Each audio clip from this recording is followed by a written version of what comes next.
Have you ever wondered why Amazon has a 150% turnover rate with their delivery drivers? Today, after interviewing many Amazon delivery drivers, we're going to talk about the 5 changes Amazon needs to make to stop losing so many drivers. The first change comes down to compensation and pay. A company you can compare to is UPS, who rarely loses their delivery drivers. Most of them end up retiring from the job. According to Glassdoor, full-time drivers make $88,000 per year with no CDL required at UPS. Of course, that doesn't mean Amazon should or even can make that change tomorrow, but they need to start making moves to be more competitive. The average Amazon delivery driver only makes around $46,000 per year. Of course, this can be very location dependent, but they really should look at raising pay across the board to compete with UPS and other competitors.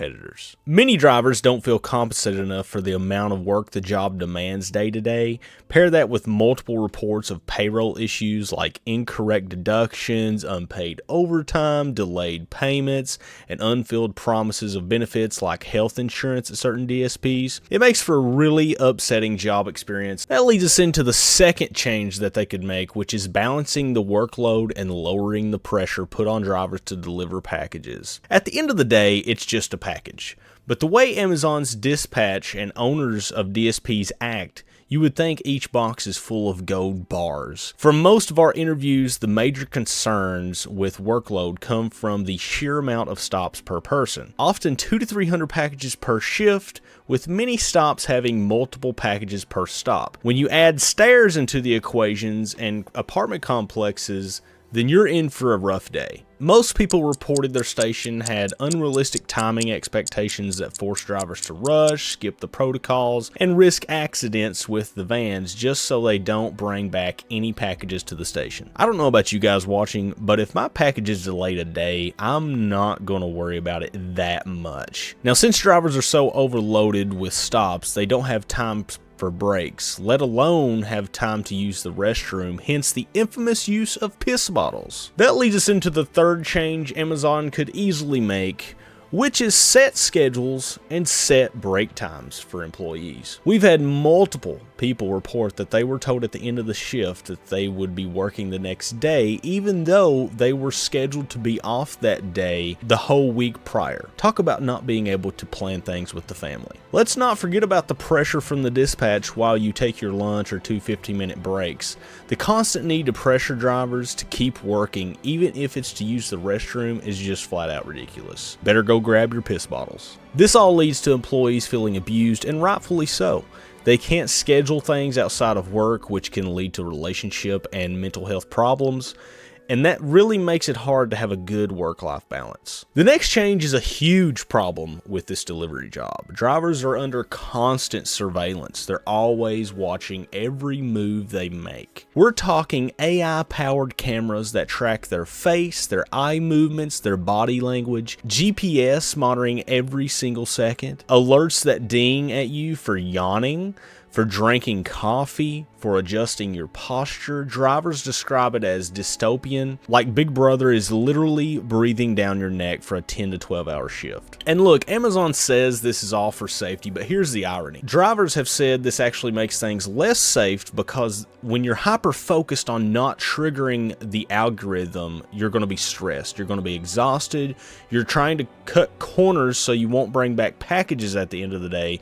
So you're also trying to deceive the camera to be able to appease your dispatcher. Here's what really drives people crazy. The system penalizes drivers for things they didn't even do. You hit a pothole, that's a hard braking flag. A shadow crosses the windshield, distracted driving alert. They dock your pay because of these false flags. They kill your bonuses, if any. They can even get you fired. And good luck appealing it. So you're losing income over glitches, and nobody's going to care about it. Because again, they're just going to hire 6 more people to try and replace you.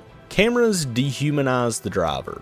It makes them feel like robots, not people. No time for bathroom breaks because that shows up as idle time. Supervisors and dispatchers using the tracking data to play favorites, giving better routes to some, punishing others. The whole system treats workers as disposable, and surprise, surprise, people don't stick around when they feel disposable. The next change is a really big problem for the longevity of the drivers doing the job, and that is the physical toll and safety hazards of being an Amazon delivery driver. The numbers just don't lie. Amazon's delivery drivers get injured 36% more than other people doing similar delivery jobs like FedEx and UPS. Nearly 1 in 5 drivers got hurt in 2021 alone, and those rates have spiked 38% since then. These aren't just numbers, they're real people breaking down their bodies to get your packages to you, again at a low pay rate. Picture this, you're handling anywhere from 150 to 300 packages a day. Some of them can weigh up to 50 pounds. You're lifting, bending, twisting, carrying these things upstairs, across uneven lawns, into tight spaces over and over again throughout the day. And here's the kicker, a lot of drivers don't get basic equipment like dollies or ramps, so everything is manual. Everything is on your back, your shoulders, your knees. Former drivers talk about chronic pain, hernias, joint injuries, literally popping Tylenol and other pain relieving medicines throughout the day. One driver said they'd never felt so much pain in their life. Drivers can't even take the time to lift properly,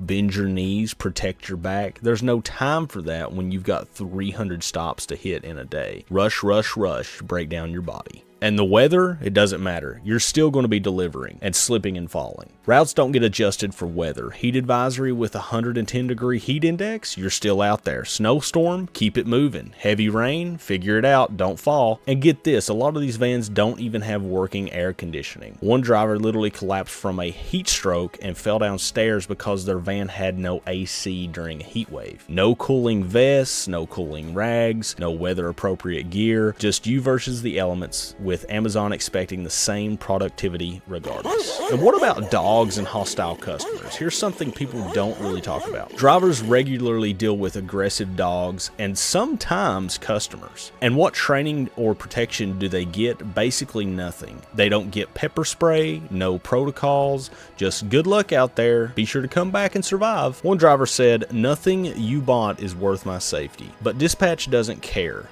You've got to keep moving, keep delivering, keep putting yourself at risk, and oh yeah, smile at the customer even if they're yelling at you. Look, Amazon has all the resources to fix all of this. They could provide proper equipment, they could adjust routes for weather, they could maintain their vehicles better, they could do all these changes mentioned in this video. But right now, Amazon treats drivers like they're disposable, and until that changes, people are going to keep getting hurt, they're going to keep burning out, and they're going to keep quitting, because no one should have to destroy their body just to deliver packages. Now, if you know any changes that you would like to see Amazon make that weren't mentioned in this video, comment them down below. You can also leave a comment about a story you have while working there. If you have any companies you would like us to go over and or any other videos on Amazon DSP delivery jobs, please do let us know as well, and be sure to hit that like button if you enjoy this kind of content, and also hit the subscribe button. We appreciate your time watching, and we'll catch you in the next one.